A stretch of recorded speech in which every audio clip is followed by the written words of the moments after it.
Bom dia, irmãos. Uma alegria estar com os irmãos nessa manhã.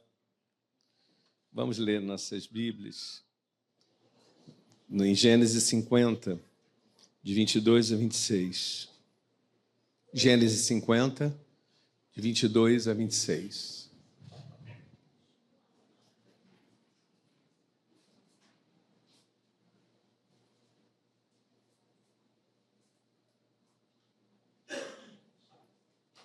José ficou morando no Egito, ele e a casa de seu pai. Viveu 110 anos. José viu os filhos de Efraim até a terceira geração, também os filhos de Maquir, os filhos de Manassés, os quais José tomou sobre seus joelhos. José disse a seus irmãos: vou morrer em breve, mas Deus certamente visitará vocês e fará com que saiam dessa terra para a terra que jurou dar a Abraão, Isaque e Jacó. José pediu aos filhos de Israel que fizessem um juramento dizendo: Deus certamente visitará vocês. Quando isso acontecer, levem os meus ossos daqui. Vocês podem repetir essa frase comigo? Quando isso acontecer, levem os meus ossos daqui. José morreu com a idade de 110 anos. Eles embalsamaram seu corpo e puseram no caixão no Egito. Ótimo.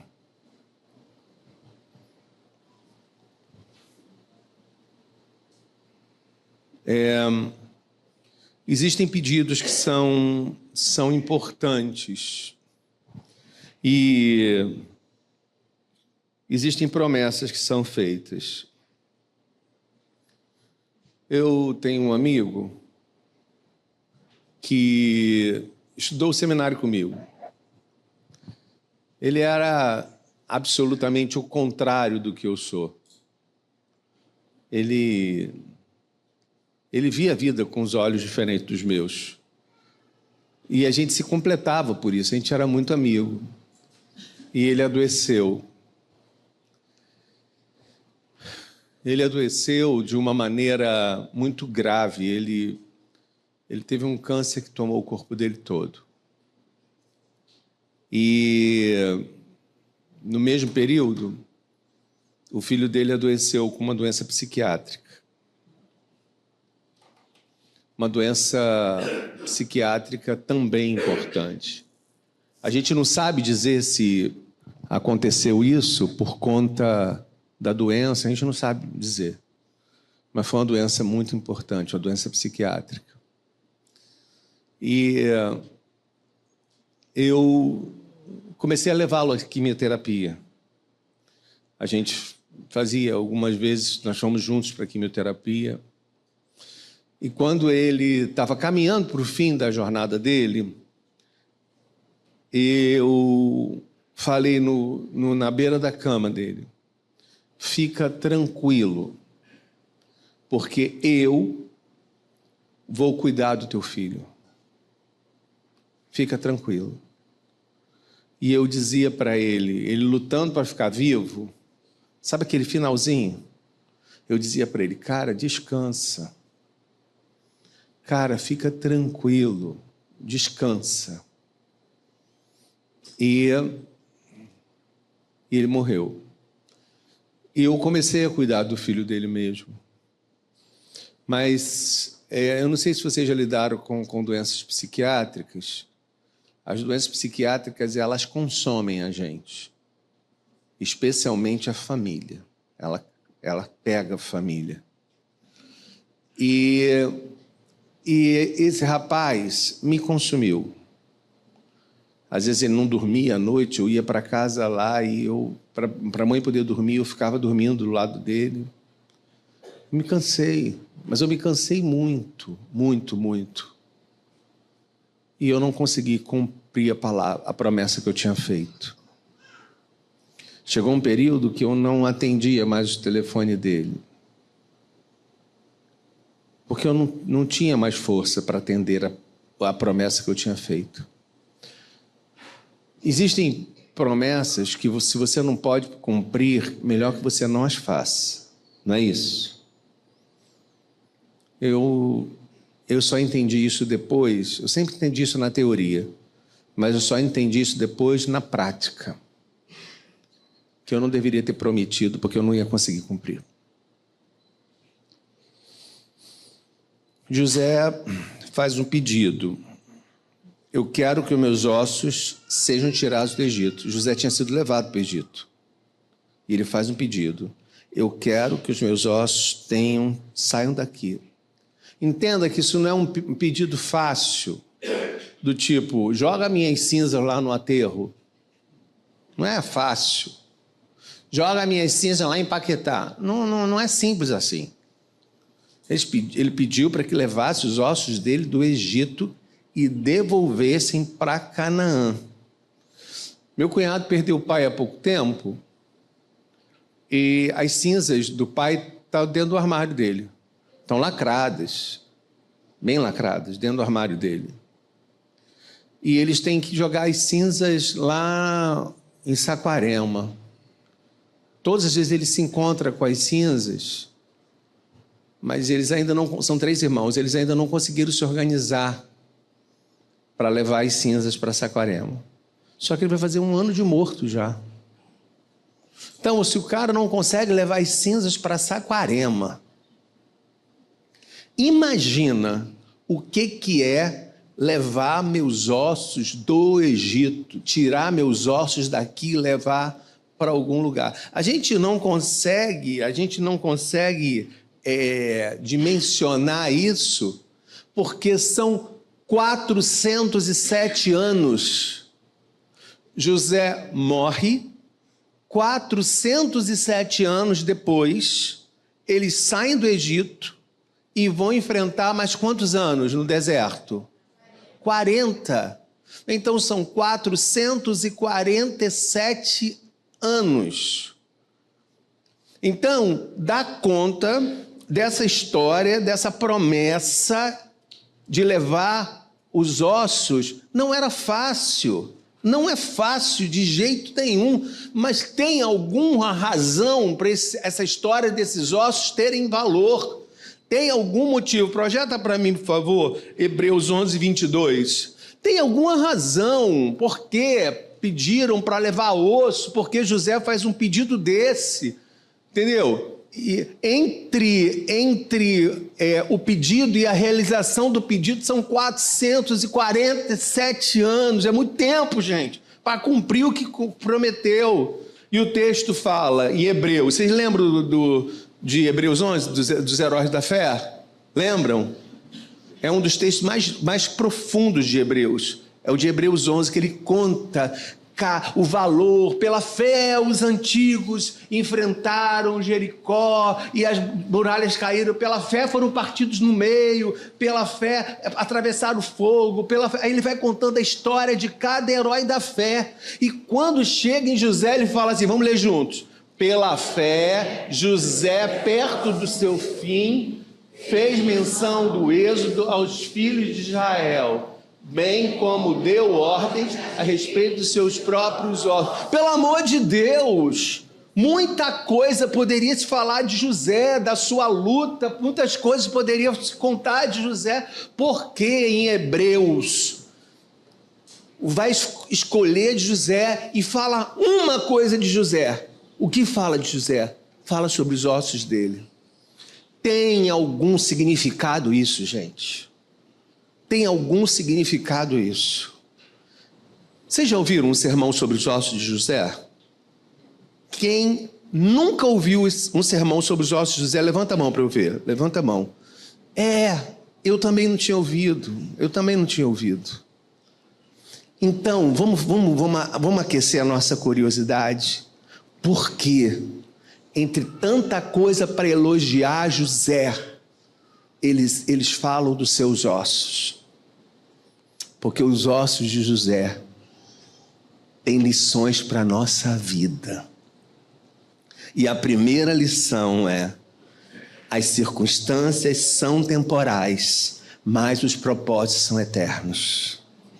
Os ossos dizem através da sua metáfora viva, que as circunstâncias são temporais, mas os projetos são eternos. Ser jogado dentro de uma cisterna pelos irmãos é temporal, ter passado na prisão é temporal, ter vivido as vacas magras é temporal, ter vivido vacas gordas é temporal, ter enfrentado a mulher de Potifar é temporal, ter o deserto do Êxodo pela frente é temporal.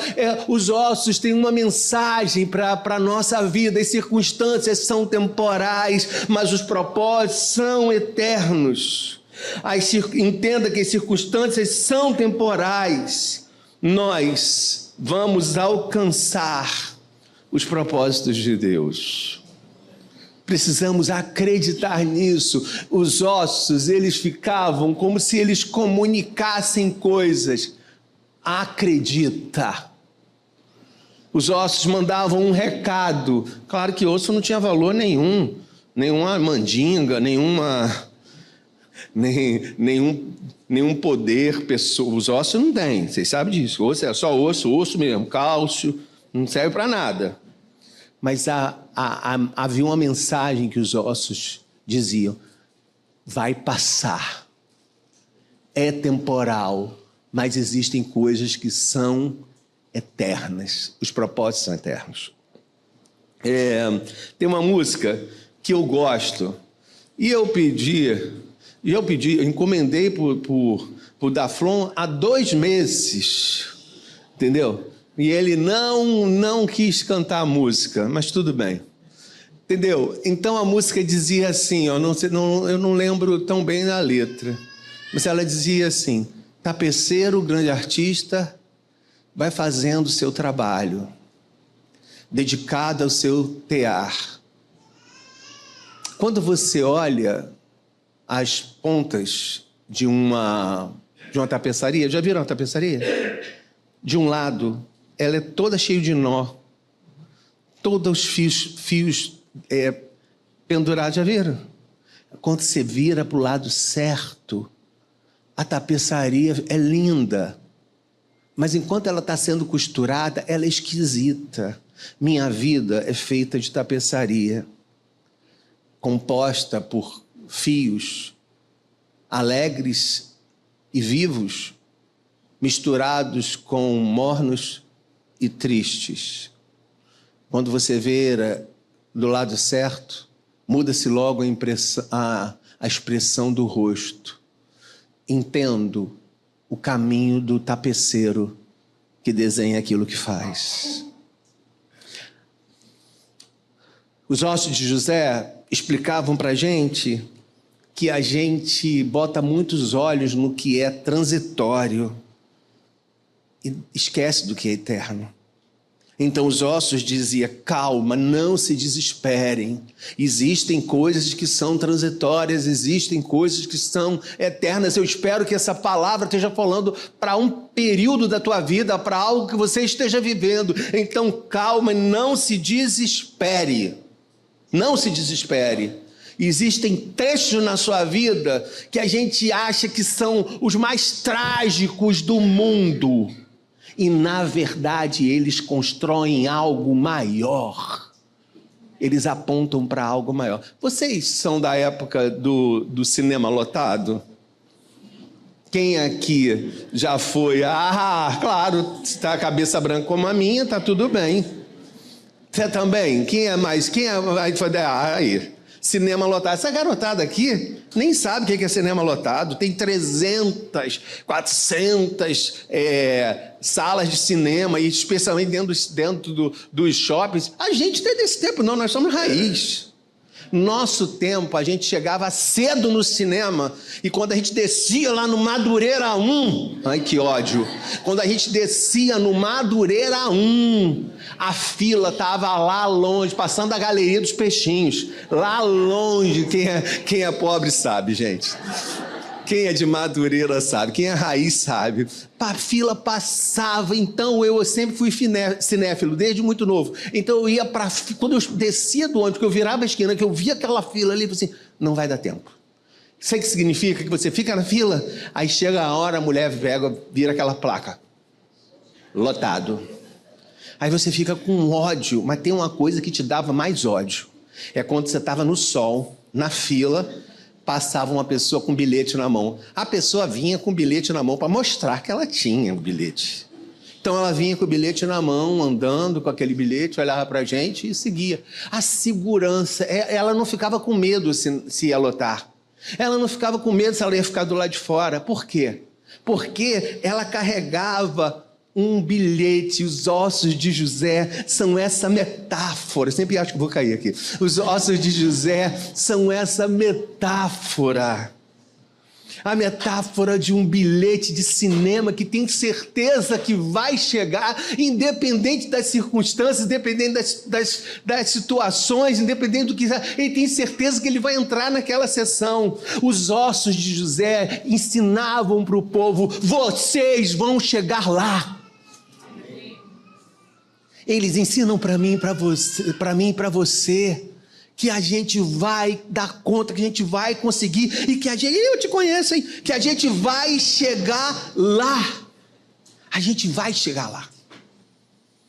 Era uma metáfora, era uma beleza, era uma ideia que eles passavam para o povo, que o povo que caminhava 400 anos naquele exílio horroroso no Egito, que Faraó mandava matar as crianças, um exílio horroroso. Depois eles enfrentaram 40 anos no deserto. Então havia uma mensagem. Quando eles olhavam para aquela caixa, eles diziam assim: nós vamos chegar lá. Pode repetir comigo? Nós vamos chegar lá. Então, os ossos de José, eles carregam essa metáfora. Nós vamos chegar a Canaã, nós vamos vencer o exílio, nós vamos vencer o deserto.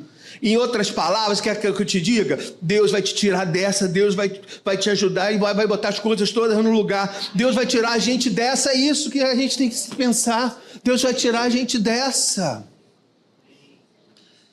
A gente vai chegar lá.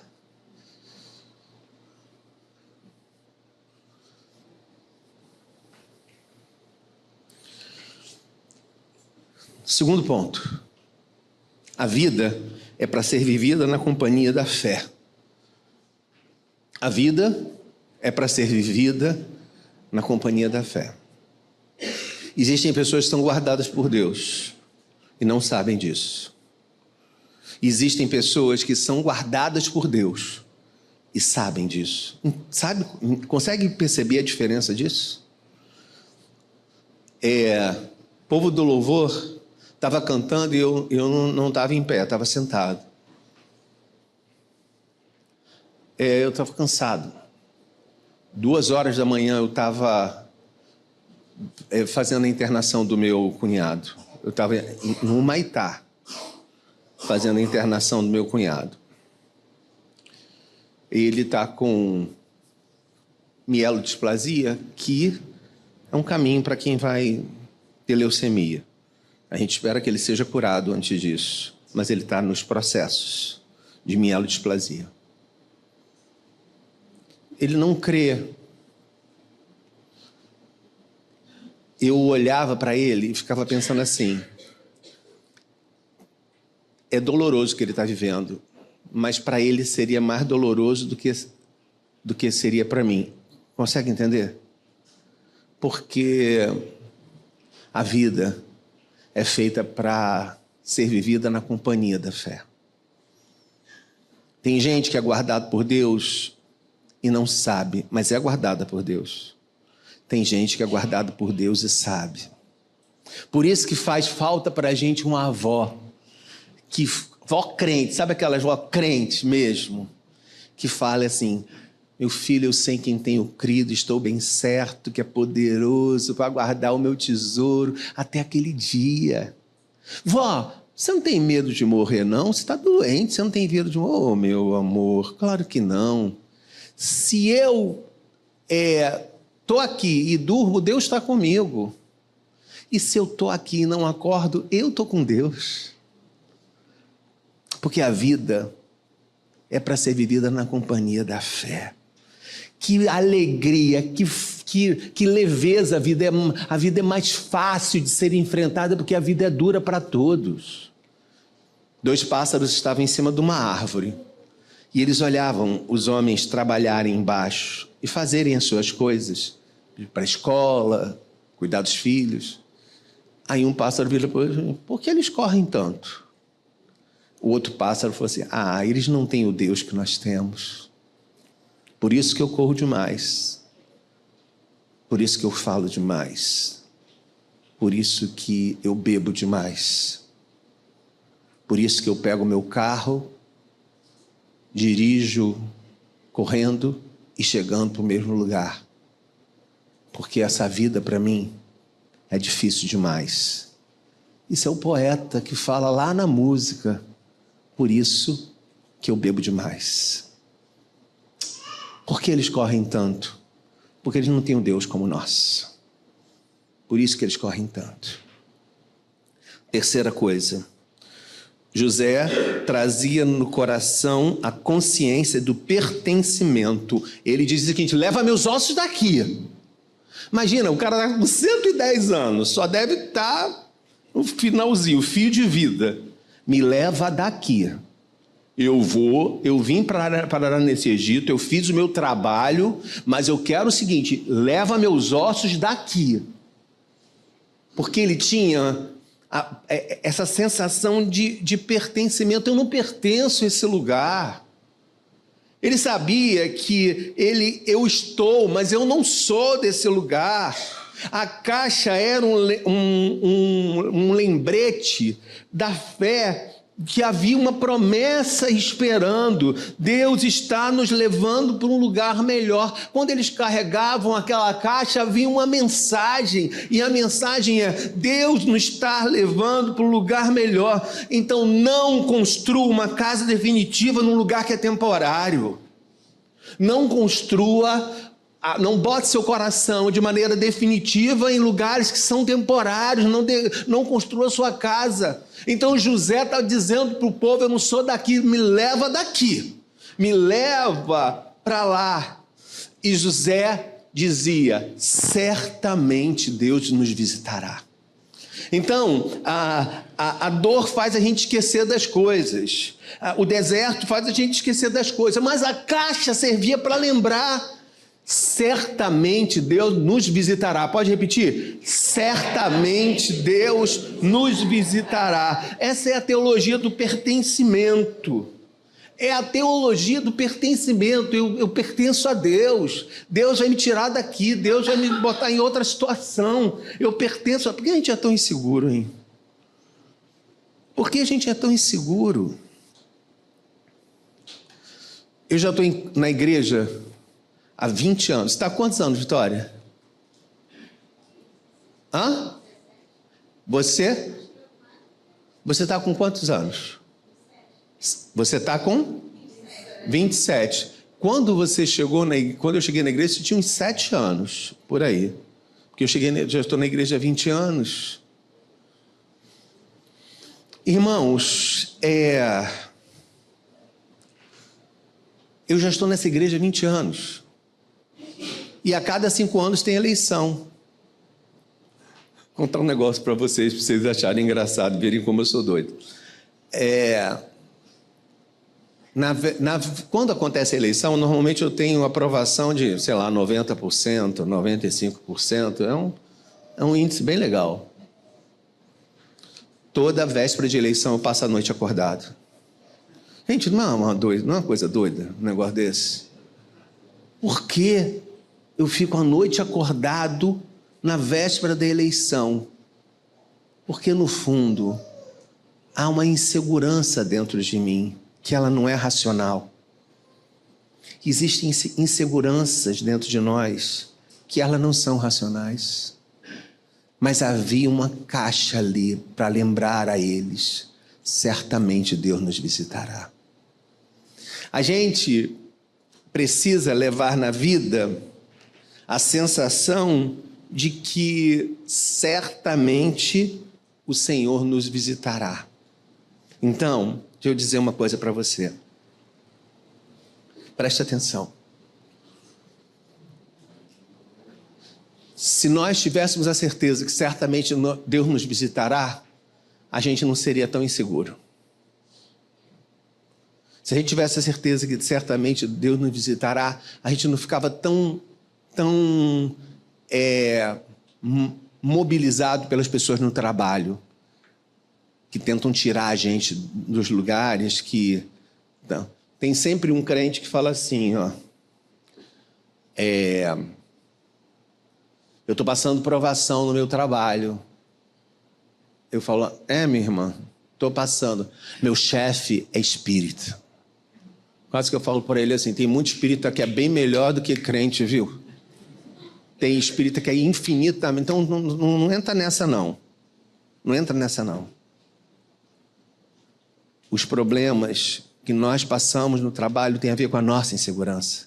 Porque ninguém tira a gente de um lugar que a gente não tem que sair. Ninguém tira a gente do lugar que a gente tem que sair, que a gente tem que ficar. Ninguém. E você não fica um minuto a mais num lugar que não tem que ficar. E também não fica um minuto a menos, porque ninguém tem o poder de tirar a gente do lugar. Você entendeu isso? Ninguém no trabalho, ninguém. Deixa eu registrar uma coisa na minha fala.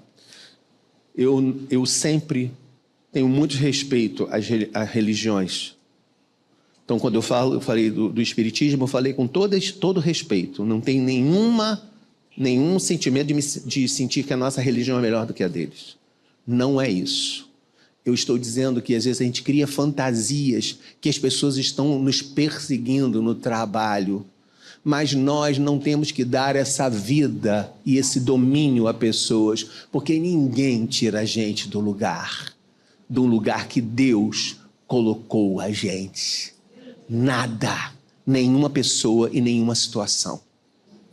Nada tira a gente do lugar, porque nós temos esse entendimento do nosso pertencimento. Nós pertencemos ao Senhor e a nossa vida está nas suas mãos. Então eu preciso de fé para acreditar nisso. E a caixa dos ossos de José falavam disso. E há mais uma coisa que eu queria dizer, é que os ossos de José carregavam uma expectativa escatológica. Há uma leitura que diz que os antigos acreditavam que aqueles que estivessem em Jerusalém, aqueles que estivessem em Canaã, aqueles que estivessem na terra do Senhor, seriam os primeiros a se levantar do chão. Seriam os primeiros a ressuscitar. Seriam os primeiros a ser tomados pelo Senhor.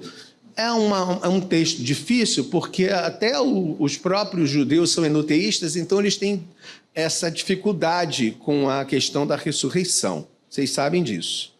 Mas havia uma lei, um pensamento que dizia que aqueles que se levantassem, que estivessem na terra do Senhor, no momento que o Senhor retornasse, tomasse o poder, no momento que o Senhor fosse levantado como governador daquele lugar, esses seriam os primeiros a se levantar.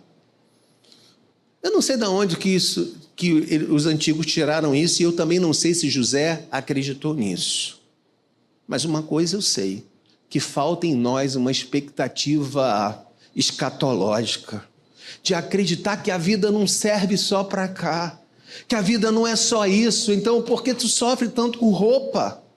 Por que tu sofre tanto com carro?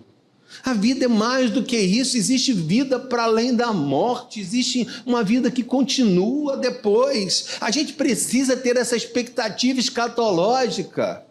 Aquela expectativa de que nós vamos nos encontrar no Senhor. Nós precisamos de expectativa para acreditar que as coisas estão arrumadas no script desse Deus que é maravilhoso. Nós precisamos ter expectativa para acreditar que nossos filhos voltam, que nossos filhos podem sair, podem dar a volta no mundo, mas eles voltam para a casa do Senhor, eles voltam a se encontrar no Senhor. A gente precisa de expectativa para acreditar que eu posso até não ver as coisas agora, mas os meus filhos verão. Eu preciso de certeza para acreditar que nós somos atraídos por Deus e nós nos encontraremos com Deus, porque Jesus Cristo, Senhor da nossa vida, nos ensinou que antes do haja luz, houve o haja cruz. A cruz já fala antes do primeiro dia amanhecer, e essa cruz me garante que eu vou estar junto com o Senhor. Eu preciso acreditar mais no futuro. Eu preciso acreditar nisso. Êxodo 13:19. E Moisés levou consigo também os ossos de José, pois este havia feito com que os filhos de Israel jurassem solenemente, dizendo: Deus certamente visitará vocês. Vamos repetir: Deus certamente nos visitará. Deus certamente nos visitará. E quando isso acontecer, levem meus ossos daqui. O nome disso é responsabilidade. Existem tarefas que foram dadas a nós. É responsabilidade. Ele não deu para Caleb, ele não deixou com Josué, ele não deixou com Arão. A tarefa era dele. Por isso faz tanto sentido levar a nossa caixa, porque essa tarefa é nossa. A gente recebeu esse filho na nossa vida, porque essa tarefa é nossa. A gente recebeu essa família, essa tarefa é nossa. Então, acredite, para quem ama, nada é tão longe. Mas esse meu filho me dá tanta dor, esse meu filho me dá tanto dor de cabeça, esse meu filho me faz me preocupar tanto, eu me viro, eu trabalho, eu viro a minha vida de cabeça para baixo para atender a expectativa do meu filho. Para quem ama, nunca é tão longe, nada é tão longe. Foi dado para Moisés a caixa, e ele tem coisa, ele sabe que o Senhor que deu a caixa para ele, então a tarefa é dele. Então eu queria dizer para vocês, se o Senhor deu a tarefa para vocês, a tarefa é de vocês. Pega com força. Se Deus chamou para presbítero, se Deus te chamou para líder da igreja, se Deus te chamou, pega com força, carrega com força, porque a tarefa é sua. Não passa isso para ninguém e tenha absolutamente orgulho disso. Eu tenho orgulho e segure nessa caixa dada por Deus. Faz sentido você ter recebido essa caixa, faz sentido você ter recebido esse filho, faz sentido você ter recebido esse cargo. Se Deus te deu alguma coisa, segura com força, leva com força, porque enquanto você leva, dentro de você vem uma frase: certamente Deus nos visitará. Eu queria terminar com algumas frases aqui com vocês. Número 1, faz sentido o que você carrega. Filho, família, cargo na igreja, o seu lugar, faz sentido o que você carrega. Então, meu irmão, carrega direito. Não dá, não terceiriza. Faz sentido o que você carrega. 2, não vivemos apenas dos elementos concretos. Nos importam os elementos sagrados. A gente se deixa consumir pelos elementos concretos, por dinheiro, pelas nossas incertezas, e sempre voltando para a coisa concreta. Nos importam os elementos sagrados, porque nós passamos nessa vida 80, 90 anos, e fora dessa vida, uma eternidade.